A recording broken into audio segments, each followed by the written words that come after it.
Bienvenue dans ce spécial élection municipale et régionale 2023 en Côte d'Ivoire. Pour se lancer dans une élection et pour gagner, il faut y croire. C'est le leitmotiv de celui qui est considéré comme un ovni dans la bataille pour la mairie d'Abobo. La personnalité que nous recevons aujourd'hui est blogueur, journaliste, spécialiste des médias. Il est aussi candidat indépendant dans la commune d'Abobo. Monsieur Israël Guebo, bonsoir et merci d'avoir accepté notre invitation. C'est moi qui vous remercie. Le scrutin s'ouvre dans quelques jours. C'est votre première candidature à une élection municipale. Quelles sont vos appréhensions?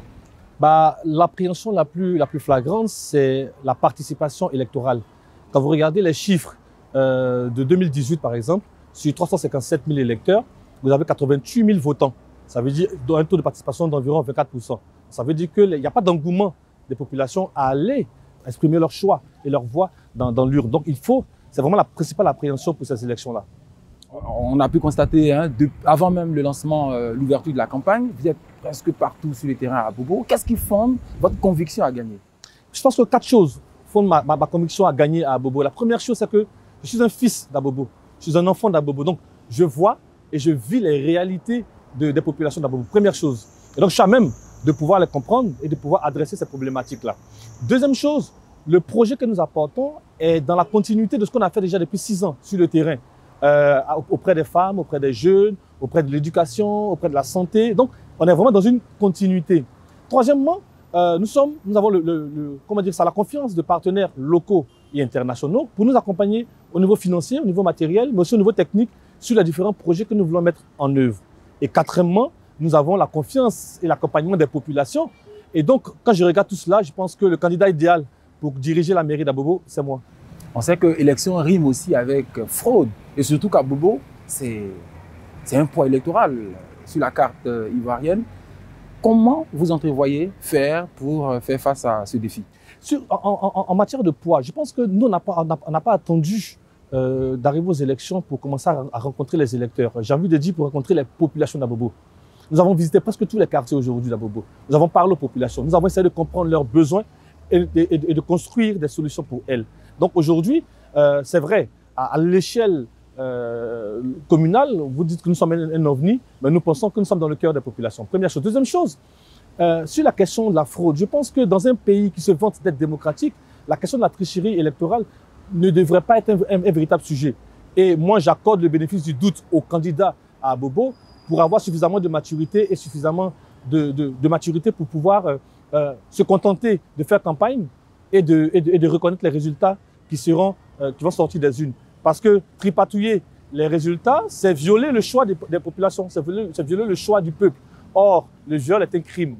Quand vous regardez l'état de délabrement de la commune, quand vous regardez comment les infrastructures tombent en lambeaux, quand vous regardez comment les conditions de vie des populations se dégradent au jour le jour, on se rend bien compte que depuis le départ de le Premier ministre Ahmed Bakayoko, la commune a été quasiment abandonnée.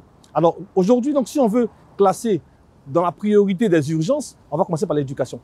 Elle est transversale, elle touche tous les axes. Ensuite, la santé. Aujourd'hui, les populations n'ont pas accès au système de santé parce que c'est géographiquement éloigné pour elles ou parce que même quand c'est proche d'elles, le plateau technique n'est pas suffisant pour les prendre en compte ou alors ces populations n'ont pas les moyens de pouvoir se faire soigner, donc de payer la consultation ou d'acheter les médicaments. Donc, il y a une vraie problématique d'accessibilité au système de santé. Ensuite, nous avons également la problématique de l'assainissement. Les rues sont sales.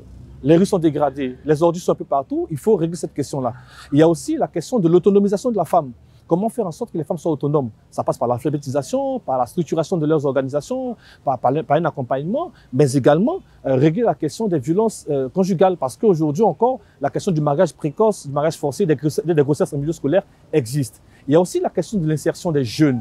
Comment faire en sorte que les jeunes soient mieux formés et mieux insérés dans le système professionnel? Ça, c'est une autre question. Et puis, on a toute la question de la gouvernance locale, comment impliquer les populations à l'intérieur de ça. Donc, le chantier est vaste, il est énorme et on a 5 ans pour y répondre.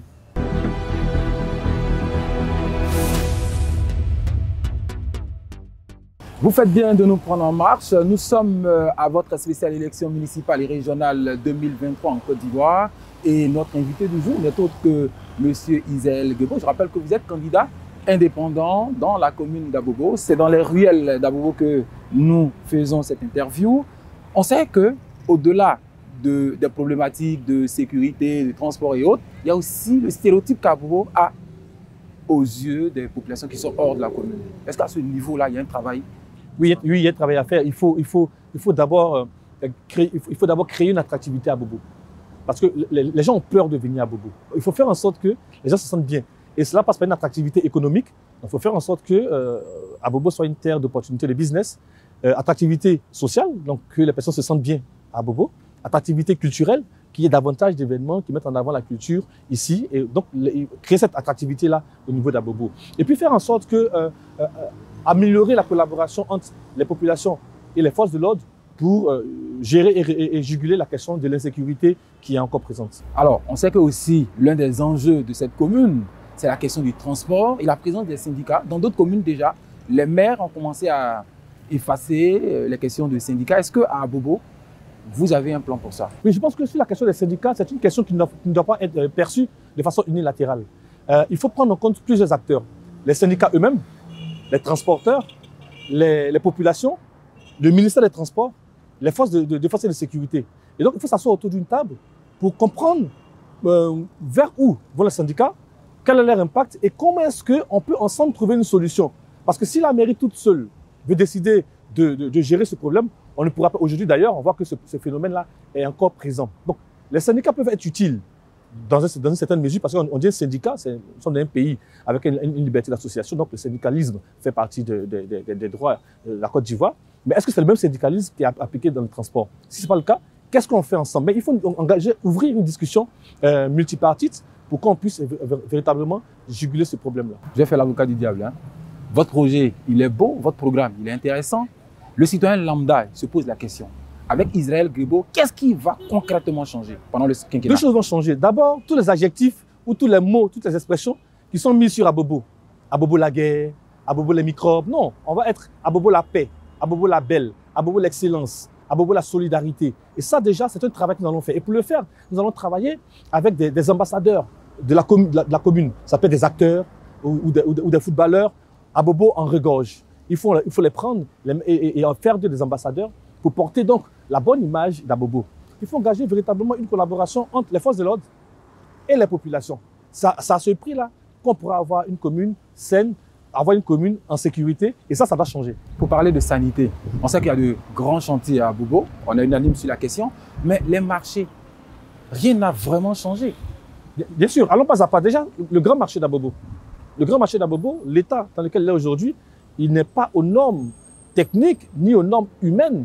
C'est-à-dire que vous avez un marché où l'accès est difficile, où les eaux d'égout ruissellent à proximité des vendeuses. Un marché donc, qui est toxique pour les commerçantes et pour les clients. Donc il faut ce marché-là soit le reconstruire ou le relocaliser. Je sais qu'il y a un projet de construction d'un nouveau marché qui est en cours. Je sais qu'il rentre dans le cadre ce qu'on appelait le PUCA, le programme d'urgence de la commune d'Abobo.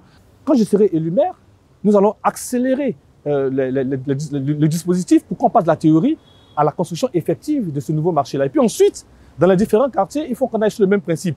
Il faut faire en sorte que tous les marchés des différents quartiers soient aux normes, soient homologués et offrent un espace beaucoup plus agréable à la fois pour les commerçants et les commerçantes, mais aussi pour les clients et les clientes. On reste sur ce chapitre. On sait qu'Abobo reste aussi l'apanage du secteur informel. Qu'est-ce que vous avez prévu pour faire en sorte qu'Abobo puisse compter au plan économique? Sur la question du secteur informel, il faut savoir que les populations qui sont dans ce secteur informel ne le sont pas, parfois par ignorance, parce qu'elles ne connaissent pas tous les mécanismes pour se structurer. Et il faut engager une pédagogie, il faut les sensibiliser, les faire comprendre qu'en réalité, en se structurant, en étant dans la légalité, elles ont plus à gagner. Oh, je le répète, à Bobo, la bataille est grande. Ce sera votre dernière question. Qu'au soir du 2 septembre, vous serez le maire. Si oui, qu'est-ce que vous promettez aux candidats, aux électeurs d'Abobo? Alors, il n'y a rien à promettre pour l'instant. Au stade de votre question, je veux dire. Ce qu'il faut dire, je suis sûr qu'au soir du 2 septembre, je serai le maire. Pourquoi? Ma démarche, elle est à la fois consultative, participative et inclusive. Ça veut dire qu'en amont de tous les projets, nous avons consulté les populations. Nous consulterons les populations. Nous allons impliquer ces populations-là dans la mise en œuvre de ces différents projets. Et nous allons impliquer toutes les couches sociales et politiques même de Abobo dans les différents projets.